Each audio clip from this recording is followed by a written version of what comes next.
Hello, hello, hello, and welcome to yet another episode of the one and only and not so lonely Crush It with Creativity podcast with your host, Joy Kosh. What is that we crush in this podcast? Well, anything that poses itself as an obstacle on your path to step into your field of favor gets crushed in this Crush It with Creativity podcast. So brace yourself for an exciting episode and keep crushing it with your creativity. This is Joy Kosh.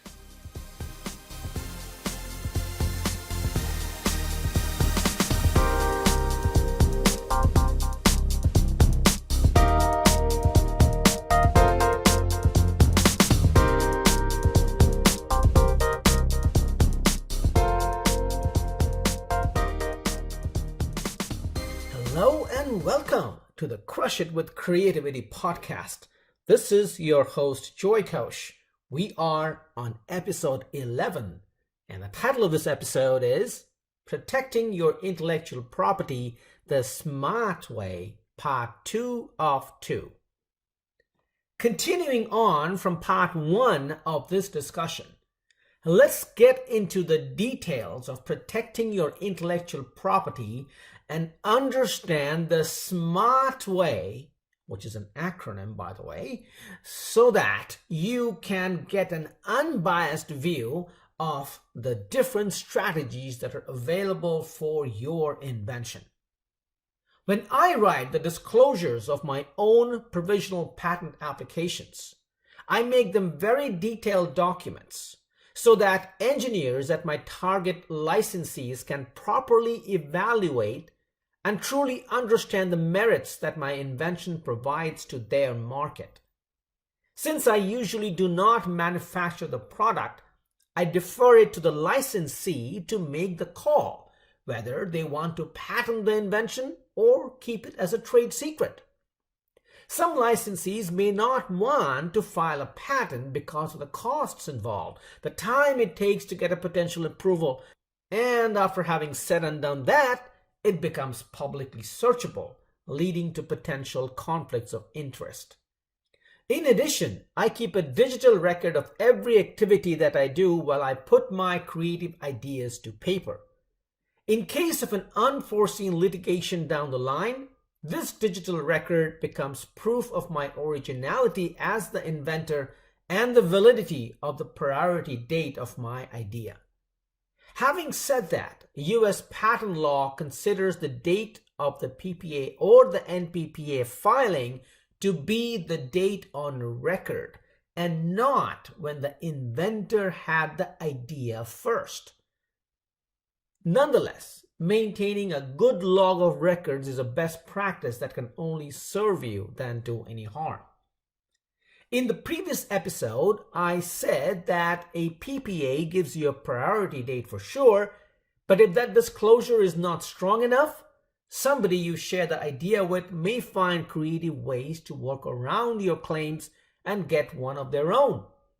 So the PPA is quite a loose protection mechanism when compared to a non-provisional patent, which is why you should be very selective about the parties you share with. Remember the know, like, and trust principle. Then you would bind the other party in a strong non-disclosure agreement before you talk to them. The point I want to impress upon you is that you carefully evaluate your business model, your business strategy, and what exactly you want to do with the protection plan for your invention. Filing an NPPA makes sense if you're a large corporation, and it makes sense to seek protection of your intellectual property for 20 years.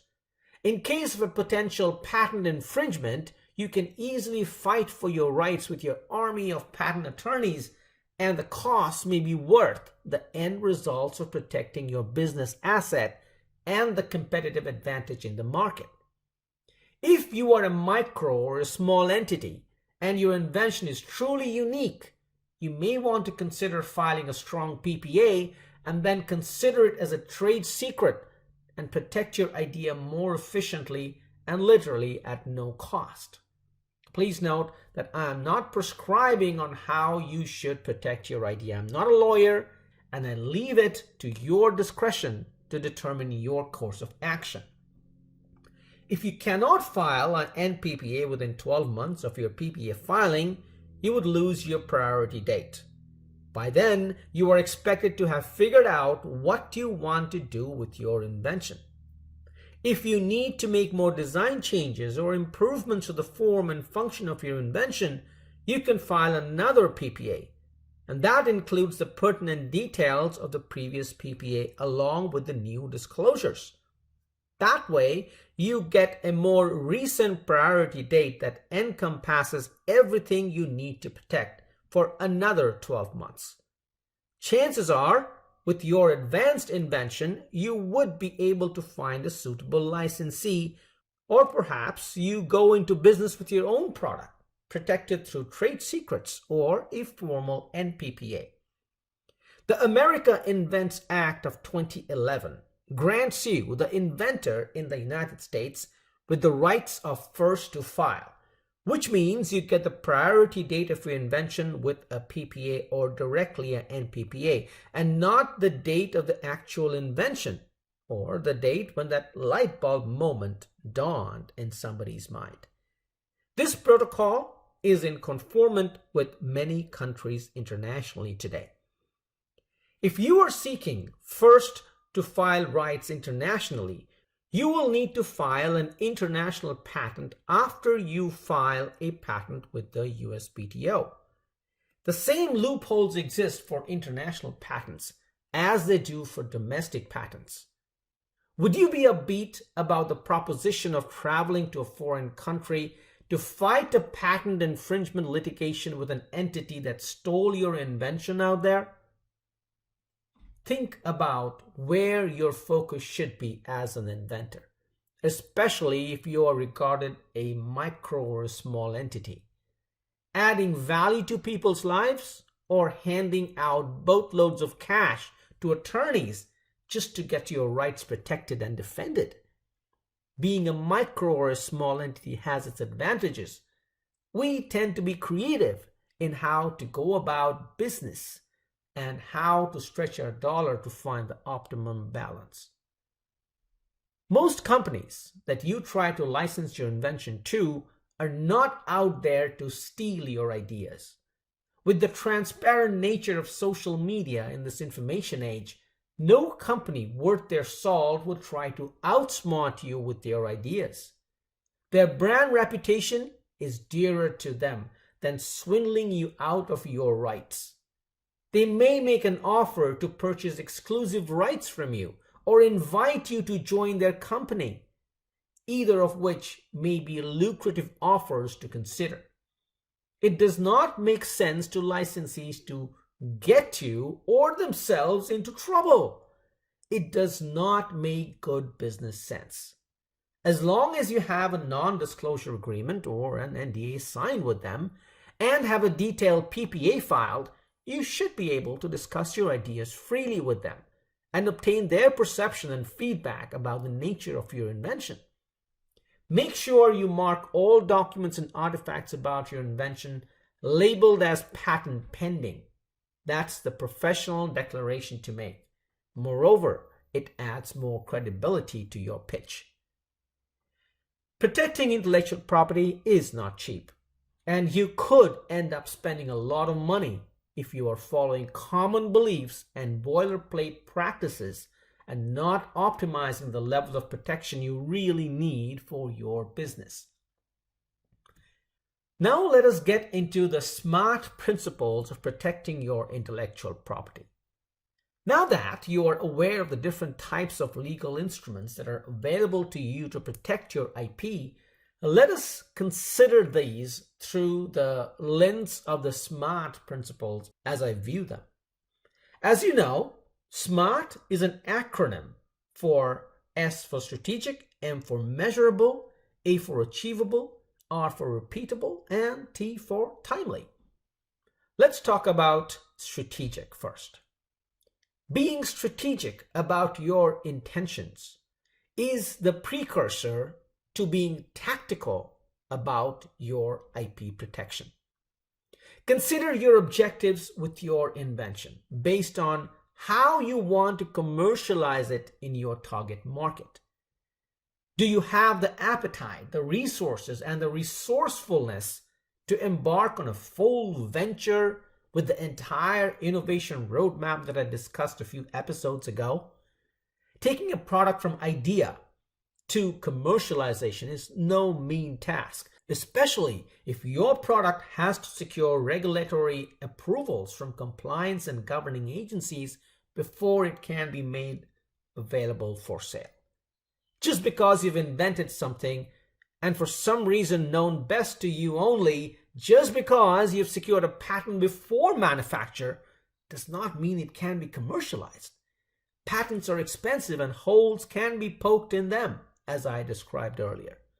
Trade secrets are free if you're going to manufacture and commercialize your invention, but make sure that you have very strong and enforceable policies in your employee handbook to ensure your secrets actually remain a trade secret.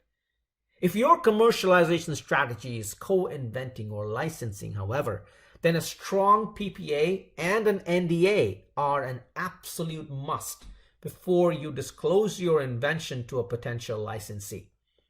Needless to say, you would want to ensure that you are talking with reputable companies who understand the gravity of intellectual property protection and have controls in place to ensure that they don't violate your rights. Let's move on to measurable. From the perspective of protecting your intellectual property, the key measurement is your ROI, or the return on investment on the protection strategy that you adopt for your invention. Your investment is the cost of protecting your intellectual property. And if that cost exceeds the revenue you can generate through commercialization of your invention, then most definitely you would want to revisit your protection strategy in order to make sound business sense, since that would be a negative return of investment situation. In addition, if the cost of defending a potential infringement or violation of your intellectual property rights exceeds the lifetime commercial value of your invention, plus perhaps the real value of a favorable decision if you're awarded as such by the patent court, then it definitely does not make any sense to invest in protecting your IP through expensive patents. If you did, you would be at a net loss in your business, which would only aggravate your state of despair. Along the same lines, if you are going to co-invent or license your invention, filing for a patent before being asked to do so by a licensee is perhaps not a pragmatic approach to take from a business perspective. What's the point in securing an expensive patent that takes years to be considered and potentially awarded when the product itself cannot be commercialized in the first place? Measuring commercial viability and a net positive gain is a key factor to determine the IP protection strategy that you would use. Now let's get into achievable. This brings us back to the question of commercial viability that I had discussed in previous episodes.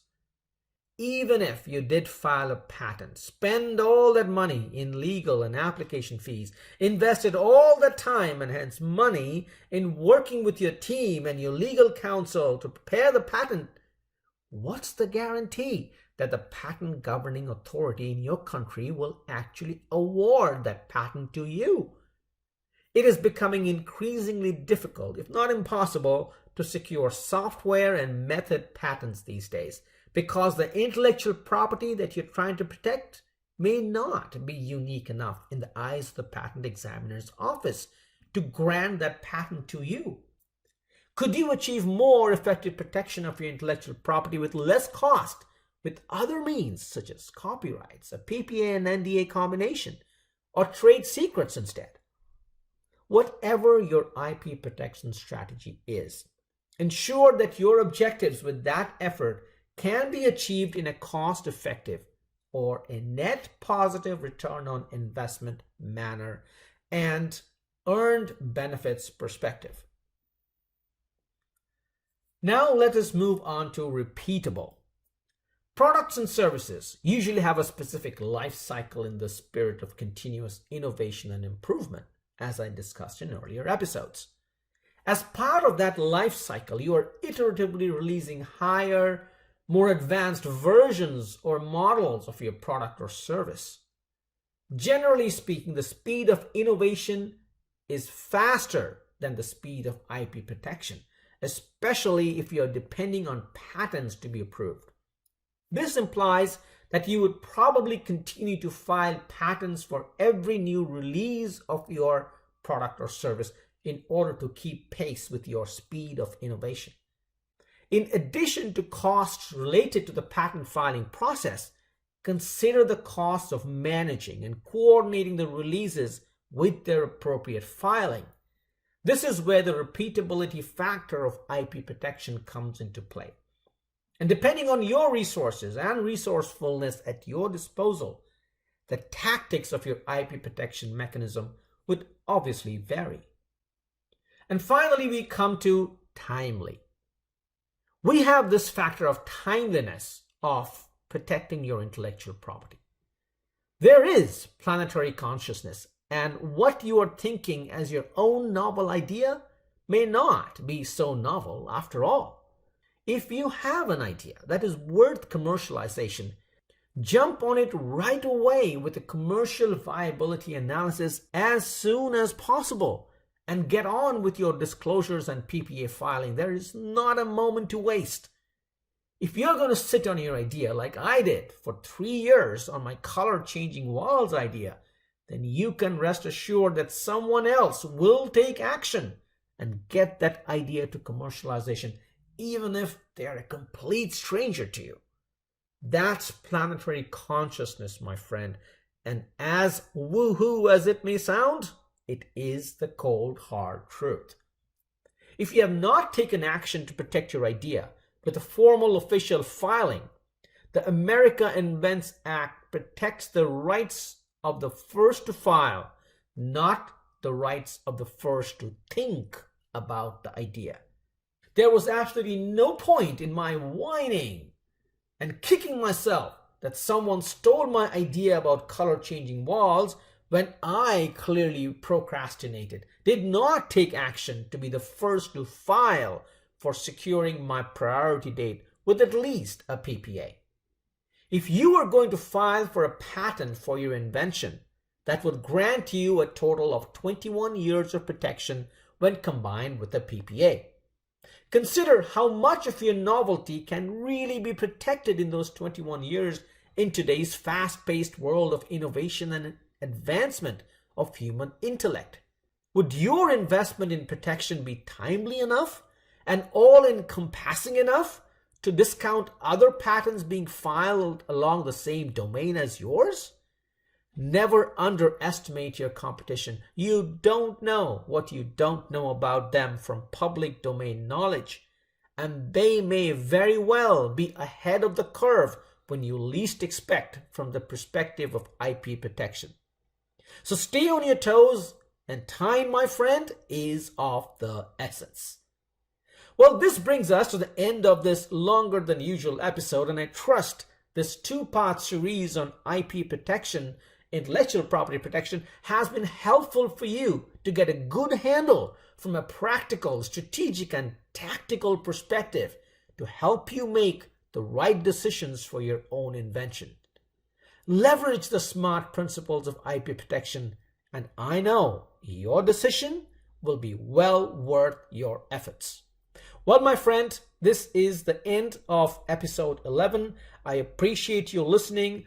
I trust this has added a lot of value for your own objectives, and I will see you soon in the next one. If you think this episode added value to you, please help me spread the word by sharing this episode with your network. Sharing is caring, as I always say, even more when what you share can actually add value to others. Well, my friend, that's it for now. This is Joey Koch signing off, and I will see you soon in the next one. Goodbye.